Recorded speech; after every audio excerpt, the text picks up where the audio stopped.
안녕하세요 친구들. 어린이 열린 모임 4가 만능 열쇠 이제 시작하도록 하겠습니다. 먼저 하나님의 말씀 같이 들어볼까요? 자, 레위기 33장 3절 말씀입니다. 내게 부르짖어라. 그러면 내가 내게 응답하겠고 내가 알지 못하는 크고 비밀스러운 일들을 내게 알려줄 것이다. 많은 사람들은요, 자기 자신의 힘으로 해결할 수 없는 어려운 문제를 만나면, 또는 무서운 일을 만나면, 또는 병이 들었을 때, 여러분, 큰 나무라든지 아주 큰 바위라든지 그런 깊은 산 속에 들어가서 이름 모를 신에게 자신의 소원을 비는 것을 본 적이 있을 거예요. 이것에 대해서 하나님은 이렇게 말씀하세요. 그들은 하나님을 알면서도 하나님을 영화롭게 하지도 않고 감사하지도 않았습니다. 오히려 그들의 생각이 허망해졌고 그들의 어리석은 마음은 어두워졌습니다. 그들은 스스로 지혜롭다고 하지만 미련하게 돼 썩지 않는 하나님의 영광을 썩어질 사람이나 새나 짐승이나 기어다니는 동물의 우상으로 바꾸었습니다. 맞아요. 이렇게 깊은 산속에 들어가 해와 달을 보고 비는 것은 하나님은 우상이라고 이야기하는 거예요. 그럼 사람들이 왜 이런 우상에게 가서 자기의 소원을 빌까요? 그것은 사탄이 그 사람들을 속인 거예요. 사탄은요, 마치 우리에게 좋은 것을 주는 것처럼 와서 막 우리를 속입니다. 그러나 실상은요, 네, 맞아요. 우리에게 있는 것을, 좋은 것을 가져가는 나쁜 존재. 여러분, 속으면 안 돼요. 사탄한테 절대 속으면 안 돼요. 예수님을 믿는 우리들은 이제 하나님의 자녀입니다. 하나님의 자녀가 된 것을 축하합니다. 그러나 그분을 영접한 사람들, 꼭 그분의 이름을 믿는 자들에게는 하나님의 자녀가 되는 권세를 주셨어요. 여러분이 예수님을 믿을 때 이제 하나님의 자녀가 됐어요. 난 아직 예수님을 믿지 않는다고요? 괜찮아요. 우리 마지막에 예수님을 믿는 방법에 대해서도 여러분에게 가르쳐 드릴게요. 자, 하나님의 자녀가 된 우리에게 하나님께서는요, 무엇을 주기를 원하실까요? 우리 엄마 아빠가 여러분에게 무엇을 주기를 원해요? 나쁜 거 주기 원해요? 아니죠. 좋은 걸 주기 원하죠. 똑같아요. 하나님 아버지께서도요, 우리 친구들에게 복을 주기를 원하고 계십니다. 자, 그 복은 어떻게 받을 수 있을까요? 바로 기도라는 것이 복의 통로가 됩니다. 기도가 복의 통로가 되어서 하나님이 주시는 복을 우리가 누릴 수 있어요. 여러분이 집에서 수도를 탁 틀면 물이 나오잖아요. 그 물은 어디에 있는 거예요? 먼 곳에 있죠. 어디를 통해 오는 거예요? 수도관을 통해 오듯이 우리가 기도할 때 하나님께서는요, 우리에게 하나님의 그 축복을 보내주십니다. 자, 하나님께서는요, 우리의 기도를 듣고 계시고 그 다음에 기도에 반드시 응답해 주십니다.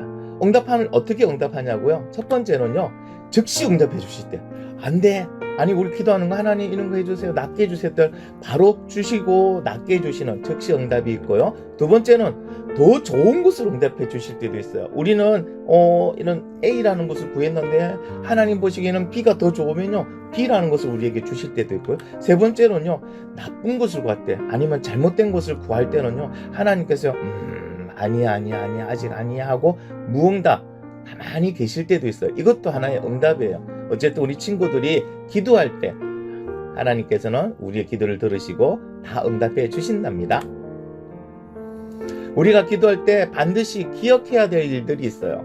자, 첫 번째는요, 하나님의 자녀만이 기도할 수 있어요. 그래서 먼저 하나님의 자녀가 되어야 돼요.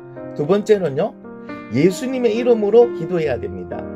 그래서요, 우리가 기도할 때 맨 마지막에 예수님의 이름으로 기도드립니다 하고 기도해야 하는 거예요. 세 번째는요, 여러분, 죄를 지은 사람은요, 아무리 기도해도 응답받을 수 없어요. 그래서 내가 죄를 지었다면 나의 잘못을 솔직하게 하나님께 말씀드리고 용서를 먼저 구해야 합니다.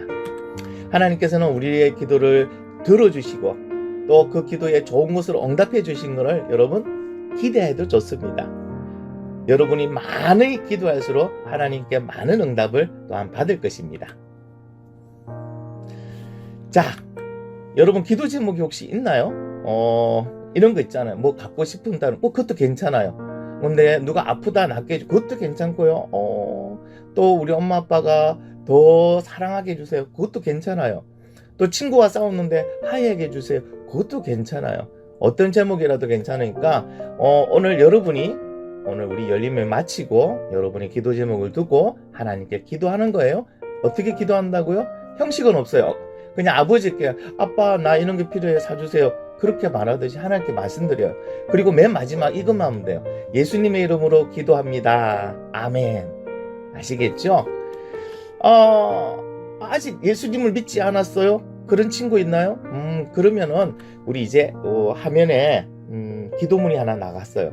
우리 기도문을 간절한 마음으로 목사님과 같이 한번 읽어볼게요. 하나님 감사드립니다. 오늘 하나님께서 죄인인 저를 위해 예수님을 이 땅에 보내주신 사실을 들었습니다. 예수님을 믿음으로 나의 죄가 없어지게 해주셔서 너무 감사해요. 이제는 오직 하나님의 뜻을 따라 살겠어요. 제 마음을 잘 지켜주셔서 늘 하나님을 기뻐하며 살게 해주세요. 예수님의 이름으로 기도드립니다. 아멘. 축하합니다. 이제 여러분도 예수님을 믿고 하나님의 자녀가 되었습니다. 그렇다는 것은 이제 여러분도 기도할 수 있다는 거예요. 날마다 좋으신 하나님께 기도하며 기도의 응답의 축복을 마음껏 누리는 우리 친구들이 되기를 바랍니다. 자, 이제 질문 시간입니다. 첫 번째 질문입니다. 하나님의 축복을 받을 수 있는 통로는 무엇일까요? 기로 시작하는 거죠. 네, 맞아요. 자, 두 번째 질문입니다. 올바르지 못한 기도의 자세는 무엇일까요? 예수님의 이름으로 기도해요. 예수님의 이름으로 기도하는 거 맞죠? 자, 기도를 들어주시지 않으면 쉽게 포기해요. 그럴까요? 우리의 기도를 들어주실 것을 또한 기대해요. 자, 틀린 것은 무엇일까요? 여러분이 정답을 카톡으로 목사님께 보내주세요. 정답을 보내준 친구들에게는요, 나중에 모아서 선물을 드리도록 하겠습니다. 광고입니다. 우리 덕풍산교회 주일학교 예배 시간은 일요일 오후 3시입니다. 참석하기를 원하는 친구들은 부모님께 꼭 허락을 맡아야 됩니다. 그리고 토요일까지 아래 전화로 전화를 주시면은 차량을 여러분의 집 앞까지 보내드리도록 하겠습니다. 우리 다음 주까지 우리 친구들 모두 안녕.